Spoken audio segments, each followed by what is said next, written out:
Peter Griffin might just be the most employed man in all of Quahog. Yes, even beating out Bruce. So today, we thought we'd take a look at Peter's career and cover some of his greatest jobs. And let's start with Peter's first ever recorded job as an employee at the Happy-Go-Lucky Toy Factory, first seen in Death Has a Shadow. Are you sleeping on the job? No, there's a bug in my eye and I'm trying to suffocate him. So Peter serves as a line worker, tasked with inspecting the safety of all toys that come his way. Not sure how the company took one look at him and decided to put the safety of every kid in America in his hands, but here we are. But after being fired and rehired, he's placed back on the conveyor belt to help assemble the toys, as seen in Holy Crap.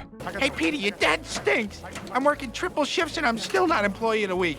Yeah, hard to beat out Jesus in that role. He still hasn't come back from his PTO that started 2,000 years ago. But the factory would get a bit of an overhaul in Mr. Griffin Goes to Washington when it's bought out by the El Dorado Cigarette Company, who start to push more pro-smoking toys to the young and impressionable masses. Baby smokes a lot. Tastes like happy. Well, I guess I'd better pick up the habit. No way am I gonna let some dumb baby look cooler than me. But while this change is bad for the children of America, it's actually really good for Peter, who's quickly promoted to president of the company. I'm not the president. Yes, you are. If you want to be. Man, he makes climbing the corporate ladder look easy. Last time I asked for a raise at a job, HR jumped me in the parking lot. But his rise doesn't stop there, as when an anti-smoking bill is introduced to Congress, the company promotes Peter to a tobacco lobbyist to win over the politicians. But I tell you what didn't kill her. Smoking. You have our support, Griffin. Thankfully, the actual people in Washington aren't dumb enough to do things that hurt a lot of people like in the show. Don't try to correct me on that. I love living in ignorant bliss. Of course, everything returns to normal by the end of the episode, but Peter would keep trying to ascend the ranks of the company, coming very close to a high-profile position in Mr. Saturday Night. I'm impressed. In fact, starting Monday, I would like to promote you to head of toy development. It's incredible what a simple dinner with your boss can accomplish. It can take you to the top of the corporate food chain, and it can also kill your boss. Oh my God, Lois, stall him. Peter, what are you doing? Just stall him, Lois. And with no boss, the toy factory lost all sense of foundation, both figuratively and literally. The demolition will begin in now. And thus ends Peter's run in the toy factory, a job he never wanted to begin with, but that's just what happens when you don't wrap it before you tap it. I was dating your mother. I don't like the way condoms feel. Next thing you know, I got a mortgage, a kid, and a crappy job at a toy factory. Let's be real, if that factory didn't get demolished, all that work still would have been outsourced to China eventually. But Peter would find a new line of work in the following episode of Fish Out of Water when he decides to buy a boat and become a fisherman. The SS more powerful than Superman, Batman, Spider-Man, and the Incredible Hulk put together. I thought sailors always named their boats after a lady. If that's still the case, there's no way this girl wasn't bullied in high school for that name. So Peter becomes a full-fledged fisherman, with his first catch being of the mechanical variety, the animatronic fish Daggermouth. Peter, shoot him! Oh, yeah, right. Good luck selling that guy at the market. Never mind all the wires and metal, whitefish just isn't as appetizing. And so Peter would continue his fishing career, even hiring some extra hands to help him on the boat, Santos and Pasquale. Got a surprise for you. Doritos! Not now, later. Can't be getting nacho cheese all over the catches after all. You ever try a Dorito-crusted salmon? It'll make you believe there is no good in the world. But eventually the fishing scene would start to dry up in The Perfect Castaway, meaning Peter couldn't keep paying them for their services. Sorry, guys, but the way things have been going, I can't afford to keep you. I'm gonna have to put you down. With no severance pay? Yeah, I'd want you to shoot me too if that were the case. But Peter's career as a fisherman wouldn't last much longer anyway, as in that same episode, a huge tidal wave ends up destroying the boat. Hey, Death, what are you doing here? Me? Oh, I'm here 'cause of that. Who knew that Superman, Batman, Spider-Man, and the Hulk all had the same weakness? Score that as one rare W for Aquaman, I guess. But Peter would be quick to land back on his feet, as in the following episode, Jungle Love, Peter would score a position at his own personal Candyland, the PawTucket Brewery. Oh, and I should mention, employees are welcome to free PawTucket Ale. Yeah, he was never really gonna make it very long in this position. That'd be like putting an alcoholic on a beer assembly line. No, wait, that's exactly what they did. Why do you close your eyes when we make love? So since Peter can't be trusted enough to be around beer, he gets moved to the shipping department where he works under Angela and alongside Opie. What did he say? He said he wants you to put your finger in his mouth. If you value your job, I'd do it. I didn't realize all of this goes on behind the scenes of beer. I'm shocked that the makers of alcohol don't always have others' best interests in mind. Shocked, I tell you. But many different faces would come and go during Peter's time in the shipping department, even new bosses after Angela died, as seen in PawTucket Pete. Hey, Peter. All right, Sheila, let's do it right here on the desk while Bert watches. No, Peter, that's not what this is. Talk about mixed signals then. How else are you supposed to interpret Hey Peter? But they would soon be replaced by a no-nonsense stickler of a boss, Preston Lloyd, in The Birthday Bootlegger. I need disciplined, productive employees. Can you be that, Mr. Griffin? Oh, heavens no. There's also a lesser-seen CEO of the brewery named Mr. Carlisle. Peter doesn't really interact with him for obvious reasons. Can you do other things for the company? No, I don't want to be promoted that way.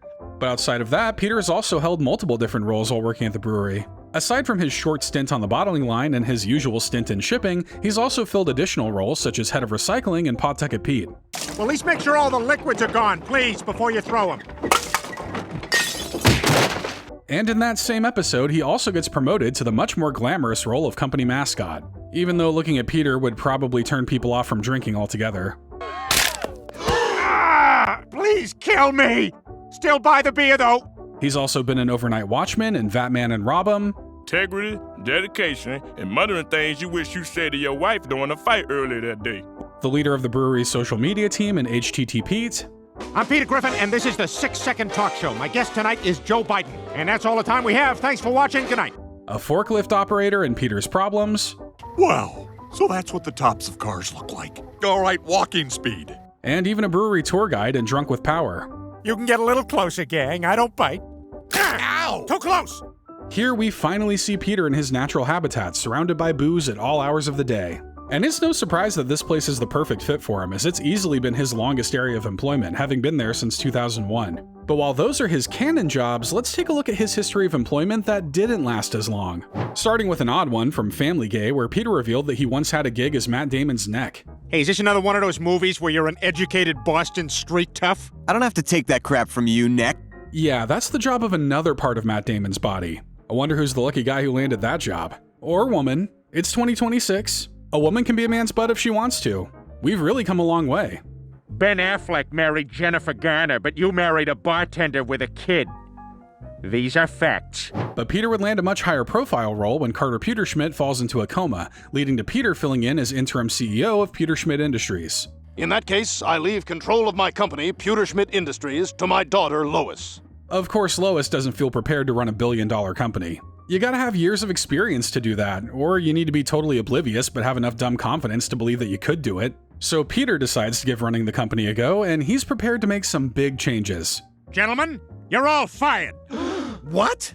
There, now that I've got your attention, you're all fired. Sometimes you just gotta go scorched earth and start anew. After all, most companies see record profits and have their first thought be, I should lay off people so I can have more of this money to myself. It's just business, kid. But Peter's gonna need more people now, people he can trust. Brian, Quagmire, Mort, you are going to be my creative team. You are going to help me lead this company into the future. We're about to see a big increase in the stocks for tennis balls and blow-up dolls, aren't we? And with this crack team of go-getters, Pewterschmidt Industries starts rolling out some new top-of-the-line products for the market.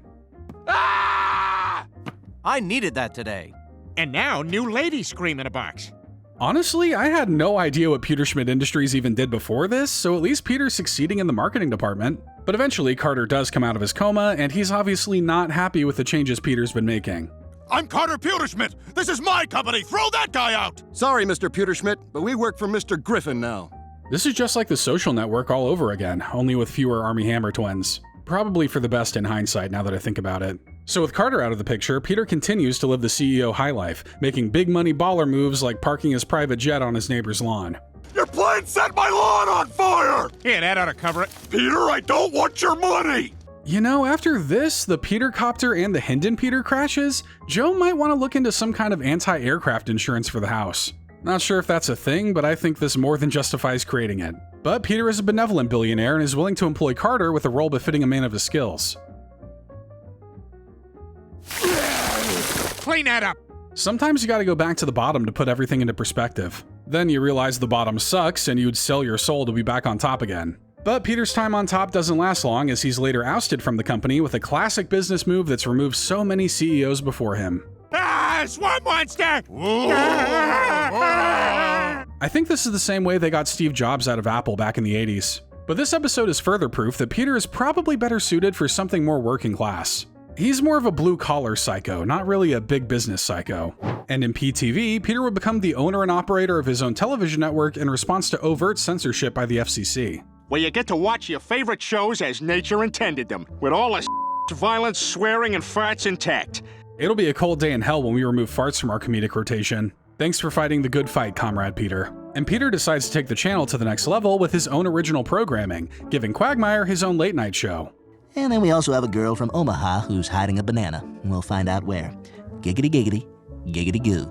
The ratings must not have been high on that one, or Peter might not have given the spin-off to Cleveland. But the show that ends up bringing the hammer down on the network is just as ridiculous as you'd imagine.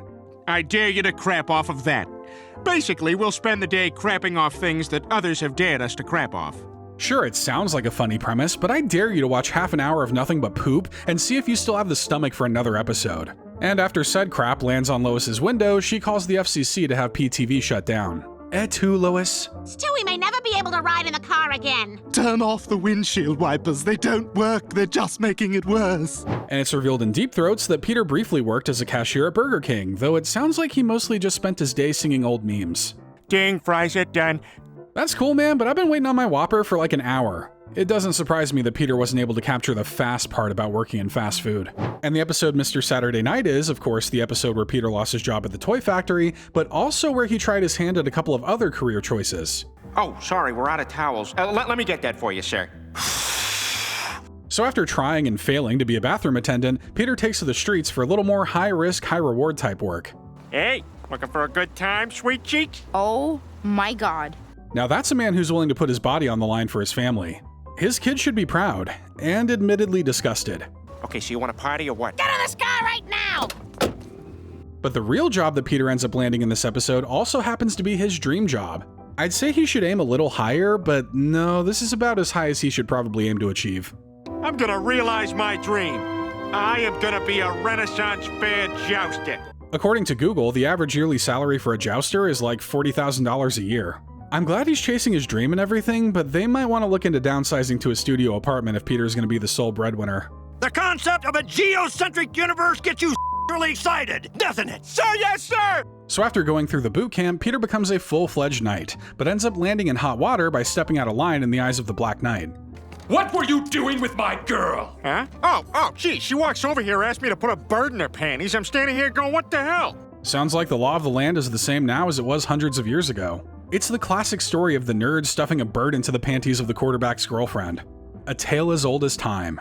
But the Black Knight ends up convincing Peter to go into an early retirement as a knight. If I see you again, I'll kill you. Okay, that's much clearer. These Ren Fair guys and their LARPing.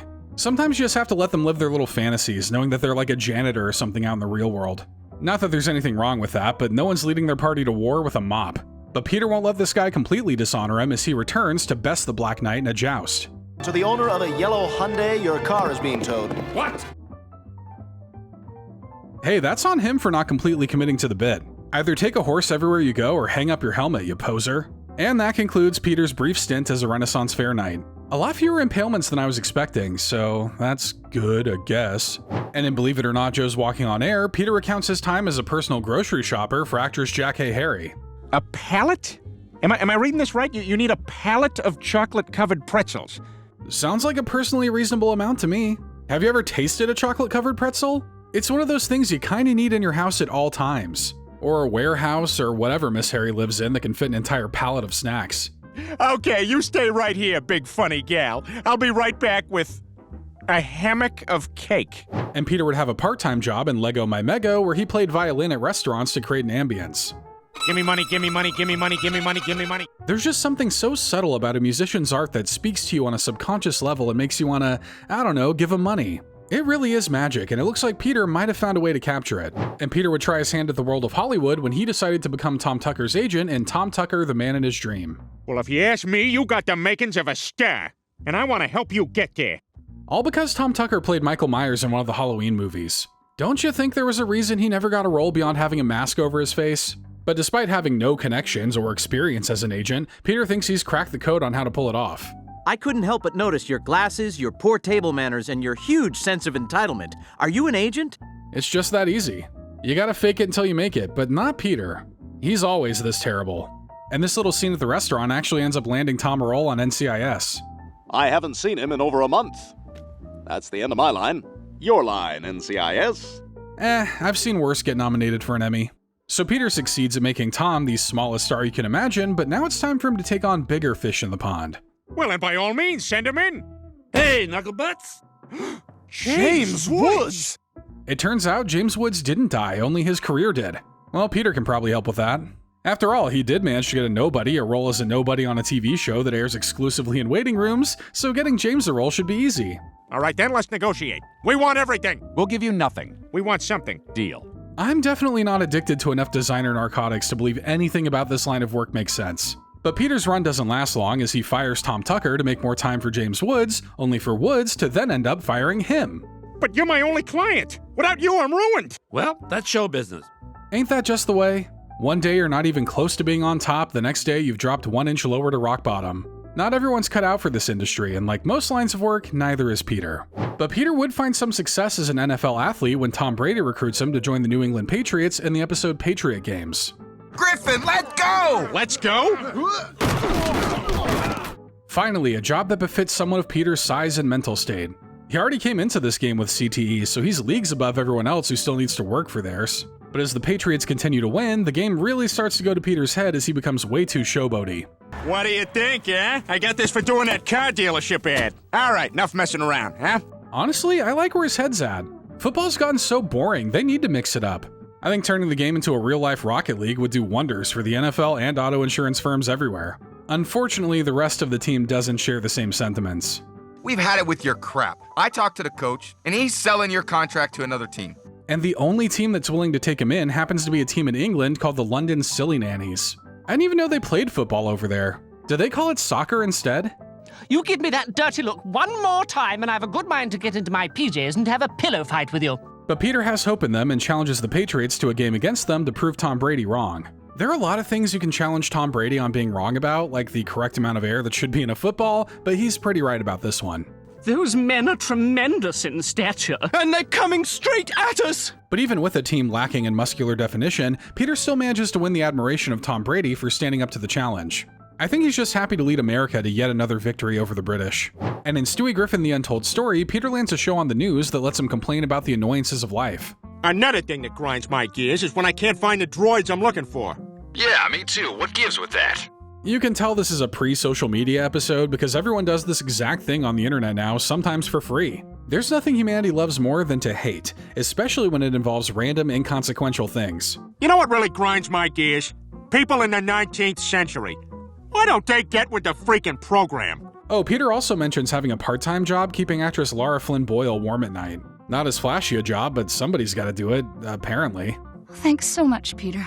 I was getting a little chilly. No sweat, Lara. Hey, you have yourself a fine sleep. And Peter and the rest of the family would briefly run a restaurant and no Meals on Wheels. All the movers and shakers and bigwigs are gonna eat here. But not the small wigs. But despite the high hopes for Big Pete's House of Munch, the restaurant doesn't end up bringing in nearly enough business. Maybe because hospitality isn't exactly a priority here. Hey, Lois, Diamond Jim Brady over here just asked if we accept the Discover card. I didn't know you could be credit card racist, but that's just the kind of experience you can expect at this place, apparently. But when the restaurant starts to lose money, Joe offers to bring his buddies in to increase business. Although Peter only wants walking diners at his establishment. I wanted a cool restaurant, not the cafeteria at the Veterans Hospital. Well, he's not getting either, because after banning handicapped people from his place, the disenfranchised join together to form a giant robot that destroys the building. This is actually the #1 cause of many small businesses closing within the first year. And to raise money for Joe's medical bills, Peter decides to open up a lemonade stand in Ocean's 3.5. It's selling really well. That's because it has my secret ingredient in it. Vodka. It's illegal, but a great way to scam the neighborhood kids out of their quarters. Why didn't Ed, Edd and Eddy ever try that? Look, the kids were going to steal it from their dad's liquor cabinet in a few years anyway. Peter's just expediting the process. That's the guy whose chin looks like a balls. And when Peter gets his hands on an open sign in T. Peter, he turns the house into a small business that can do a little bit of everything. Hi there, may I help you folks? Yes, my family and I would like our portrait painted. Well, you came to the right place. He's a man of many talents, from painting to wedding dress sewing to wasting people's money. That last one may actually be his only skill, it just takes on different forms. There you go, half a pound of honey maple turkey sliced thin. I wanted a duplicate key made. And Peter would briefly become a farmer after moving his family out to the countryside and farmer guy, only to take on a much more illegal line of work when that fails. Peter, what are you doing? Well, Lois, a big part of owning a farm is crossing a road very slowly with cows. I thought it was the chickens that were supposed to do that. Cows are a whole new territory I'm too uncomfortable with to understand. There's no way they're just trying to get to the other side too, right? But after failing to grow a single crop, the Griffins discover that the house happens to be sitting on top of a gold mine. Look at all this stuff. Burners, plastic tubing, 12 cases of cold medicine. A very addictive gold mine. Sounds like a few seconds of a good time that quickly becomes the worst time of your life. But they're no Walter White, and all of their potential prospects quickly go up in flames. Which is currently producing an incredibly volatile and explosive batch of thermoreactive chemicals. Dang, normally you need the police to do that to your lab. The Griffins are just ahead of the game. And Peter would briefly become a cartoonist in Foxy Lady, creating his own show that even gets picked up. I have come up with a design for Red Heiny Monkey, the head of the Handy Quacks. I want only positive feedback, please. Oh yeah, this guy has the true spirit of an artist. I'm kinda surprised Peter didn't include Joe in the Handy Quacks writing room. Being a cop, he'd probably have a lot of stories from the force that could be turned into episode plots. But he does include him as a voice artist. This card house won't stay up. Probably because the wood stove is so warm, it's making our hands sweaty and slippery. I didn't think someone could create NyQuil in cartoon form, but Peter's done it. And when Peter finally pitches it to Fox, he decides against it after they ask for a minor change, and after they give in to his demands. Okay, we'll do the show, and we'll do it your way. No. There's artistic integrity and there's artistic stupidity. Somehow, Peter's got a little bit of both. And the episode Peter Caviar Eater gives us a glimpse back in time to one of Peter's first jobs, a towel boy at Lois's aunt's country club. Hi, my name is Howell. I have a Peter for you. It also happens to be where Peter and Lois first met. It's funny how fate can gift and curse you. To be clear, Lois is the gift and Peter is the curse. But look at them dancing footloose style. I bet you could classify this as love, at least for the first few years. And in Bill and Peter's Bogus Journey, Peter shows us he was responsible for making Pulp Fiction the iconic film it is by being Uma Thurman's eye wrangler. Then, through no fault of my own, I wouldn't have kept my promise. Pretty cool to know that Peter was involved in making movie history, huh? You know, I bet it was Peter who also convinced Quentin Tarantino to say all those slurs in the movie too. And Peter would also work with another actress, this time as Sally Duncan's glass eye in Jungle Love. Sandy. What? What are you buying? Some breakfast cereal? As opposed to some dinner cereal, which is a totally different thing. It's good that some parts of your body speak to you, like your heart, stomach, and brain, but it's probably a good thing that your eyes stay silent. Otherwise, they'd just be judging me for sitting in front of a computer all day. At least when Peter left that job, he managed to find her a replacement. Hey, is Peter here? I want to rehire him. My new eye isn't working out. Hey, Wheat Thins, take your top off. But Peter would also work among the common folk, like when he served in a diner in Friends Without Benefits. Can I get 2 eggs scrambled on toast? Sure thing, honey. Adam and Eve on a raft, wreck 'em. All that nonsense just for my order to still come out with mustard on it. This secret code can't possibly be easier than just saying what you actually need, right? You're serving brunch, not swapping nuclear codes at the Pentagon. Can I use your bathroom? Got a telephone pole heading to the swimming hole. Spray it with sunshine. And Peter would also work as the co-host of the talk show Live with Kelly and Peter in the episode Call Girl. So, Christine, you've actually won an Emmy, is that right? Yes, for playing Marianne on Sybil. Ah. Meeting all these celebrities could not have outweighed the fact that he probably went home with lockjaw every day. Oh well, at least he's serving as a good place for the flies in the studio to land. Well, actually, I've won too. Ah! And one more question, darling. Who are you? He also served as a seat filler for fetuses in this episode as well. Not sure how fetuses are paying for that service, but I guess it's cool that people are thinking of him. Hi, he'll be right back. He's in the bathroom. And Peter would briefly become a psychic in Extra Large Medium. Well, not a regular psychic, just a guy who lies about it to take people's money. So actually, yeah, like a regular psychic. What is it, Peter? You will die in a plane crash and be reincarnated as a prophylactic. You know, being a psychic seems like a pretty decent gig. You don't need a license, you just tell people what you want to hear, and there's a much lower chance of you being burned at the stake for being a witch. However, when Peter's skills are put to the test by assisting the police with finding a guy strapped to a bomb, the obvious becomes even more obvious. Yeah, I'm not psychic. And when Peter was a construction worker, as seen in The Perfect Castaway, he just couldn't get the catcalling part of the job nailed down. Yeah, baby! I want a piece of that. You suck! Maybe he's just trying to even out the catcalling. Getting too many compliments from men would let her ego run wild, so good guy Peter is here to keep her confidence in check. Thanks for looking out for the women of today, Peter. And Peter once showed true artistic talent as a police sketch artist in the episode Trading Places. It all happened so fast. You know what? It's fine. I have a preliminary sketch here. Is this the man who assaulted you? Now, you may find this sketch crude and tasteless, but I bet you didn't know that there are actually a bunch of racistly drawn cartoons out there, running around and threatening the good people of this world. Maybe they're mad they were drawn so poorly, but that gives them no right to go around hurting people. Can this day get any more stressful?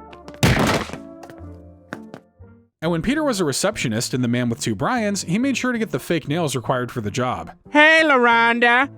No, I got 4 people on hold, but I can talk. Those things are actually for defensive purposes. You'd be surprised how many times a receptionist has to gouge a client's eyes out in self-defense. So don't ever let anyone tell you that sitting behind a desk all day isn't a dangerous job. And after Peter finds out he's technically a Mexican immigrant and padre de familia, he decides the best line of work for him to go into would be as a groundskeeper on Carter Pewterschmidt's estate. Drink that.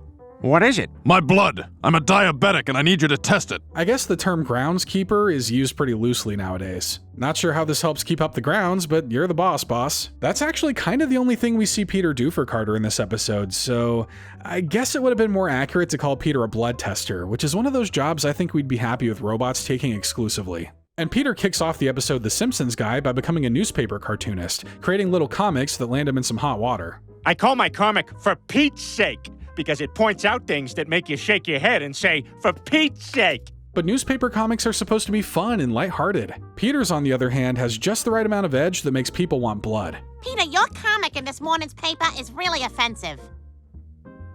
Maybe you don't understand the several layers and nuances this comic reflects about society. Ever think of that, Lois and every other woman in town? But after getting enough heat and his life threatened, Peter decides to back out of the gig. Another work of art canceled for differing opinions. I'm like Michael Jordan, going out on top amid a flurry of gambling rumors. And we see 2 of Peter's past jobs in the episode Papa Has a Rollin' Son, with one of them being his super delicate work as an OBGYN. We don't want to know if it's a boy or a girl. Oh, okay. Well, it's not breathing. Well, he is respecting their wishes. It's a secret that Peter will take to his grave. But Peter's other job is a tad lighter, being a rodeo clown who specializes in messy breakups. I've been sleeping with your sister. What? Hey now, over here, hey now. Which is a pretty admirable job because you just know somebody was going to get gored to death in this scenario, and Peter at least came prepared. Oh, and now that I'm inside the barrel, he gave you and your sister HPV.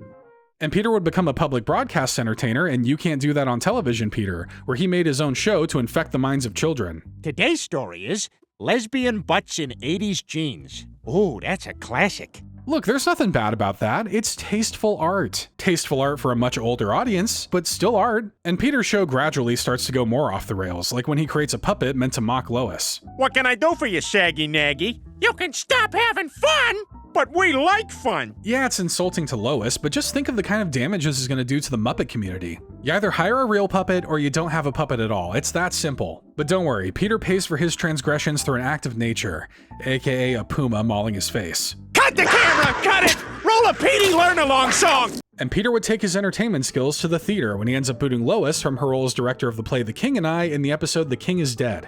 You want to be the director? Fine. I quit. So Peter decides to take this classic play about warring values and power dynamics and turn it into what I can only describe as the embodiment of flipping through channels really fast. Hey, that means it probably would have been a hit with the TikTok generation. Now remember, Diane, you're playing Anna, a Steeltown girl on a Saturday night looking for the fight of her life. Oh, and there are aliens and robots in there somewhere too. I am an automaton nuclear neo-human android. You may call me Anna. And Peter would lend a hand to a local business when he briefly worked for Mordid's pharmacy and burning down the buy it. Well, maybe there's something we can do to help you drum up some business. You know, get the word out. Like what? Well, they decide to help bottle some pills on the back. Is that what goes on back there? Unfortunately, they can't I Love Lucy their way out of this one. Random pills don't go down nearly as easily as chocolate.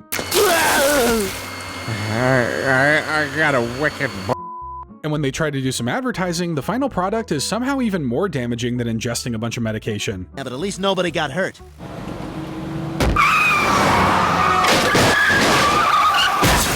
And when Peter gets laid off from the brewery and Peter's problems, he begins to reminisce on past jobs, like when he worked at a bowling alley. Oh yes, we have a wide selection of balls that are way too heavy or have too small finger holes. The holes in bowling balls are just a trick anyway to keep you from using the true superior way to bowl. Seriously, you'll be nailing strikes left and right with this thing. Bring one of those to your next local bowling tournament and let everybody learn who do they think they are, you is. No, there is no smoking, but we do let you smoke. Yes, it's all terrible. Come on down. And Peter would try his hand as a DJ when he accidentally made a remix in Peter's Def Jam. Hey, what's that song you're playing? I don't know, it's just random garbage from my computer.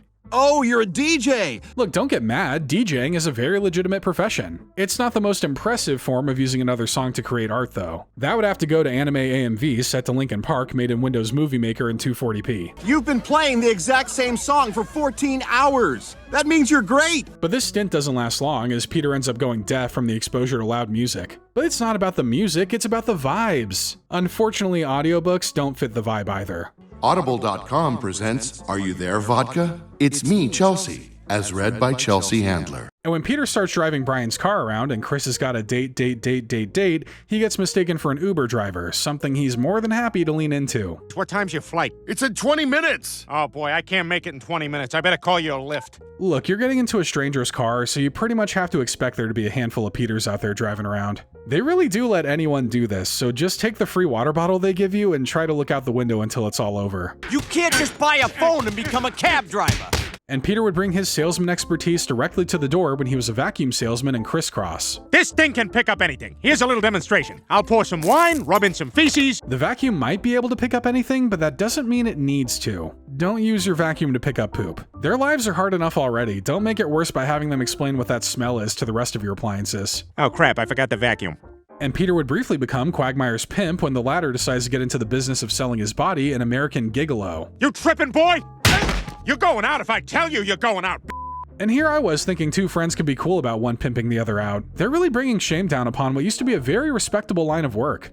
Big Pete, if we're gonna be sitting, may I use my penis donut? Bitch, I don't.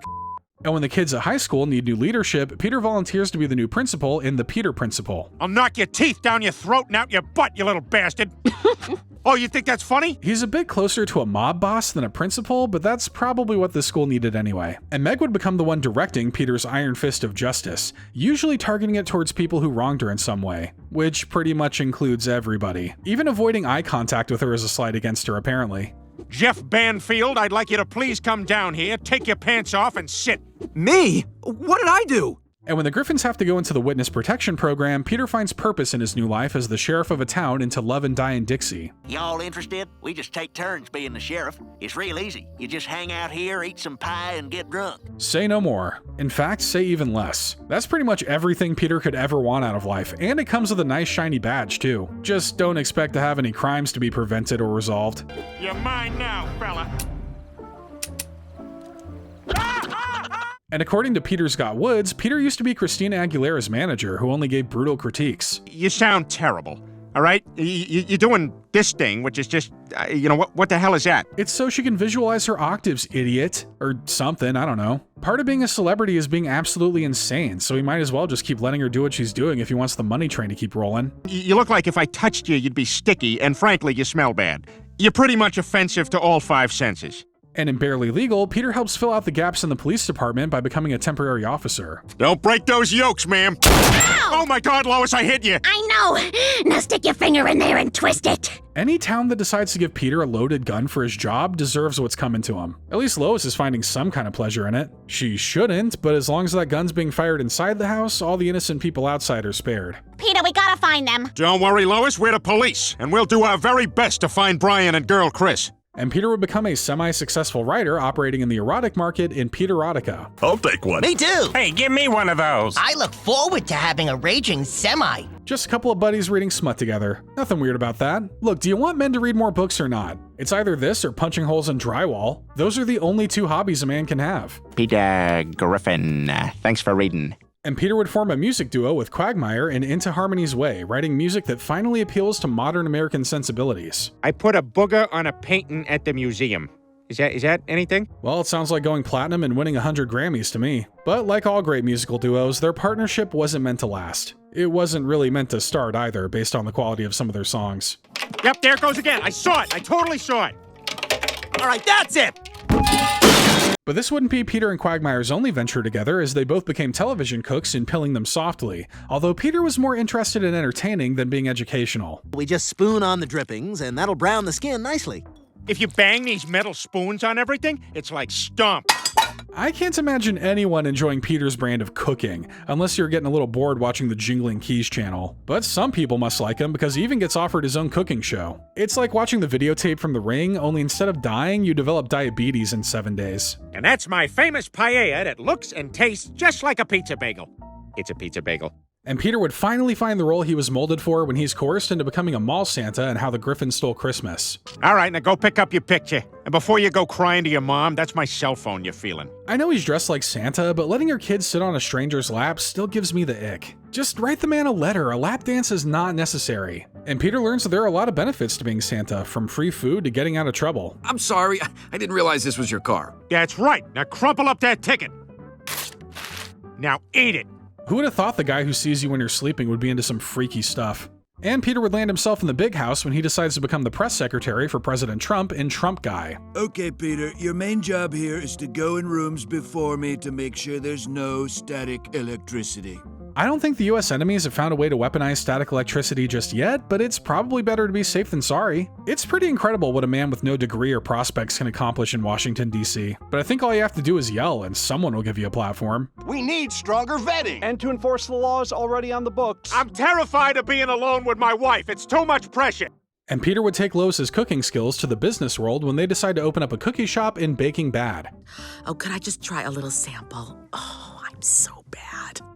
Sure. 100 more free samples later, and she'll have scammed them out of a whole cookie. She's playing the long game with this heist, and honestly, I respect it. Peter's business practices, on the other hand, not so respectable. Well, you're never gonna sell any looking like that. There, now you're ready to sell cookies. And Peter would ascend to one of the highest seats of power in the United States when he became a Supreme Court justice in Drunk with Power. Okay, so yes means no gay marriage? Yes. And no means yes gay marriage? Yes. Luckily, Peter doesn't get the lifetime role like everyone else, just a temporary one. Thank goodness for that, otherwise things in the United States might have started to get bad. Right? I'm saying this as someone who doesn't have the internet, a phone, or any windows in their house. Sir, I've written my opinion. Know any jobs we missed? Let us know down in the comments, and if you enjoyed this video, be sure to leave a like and hit the subscribe button to see more great Family Guy videos.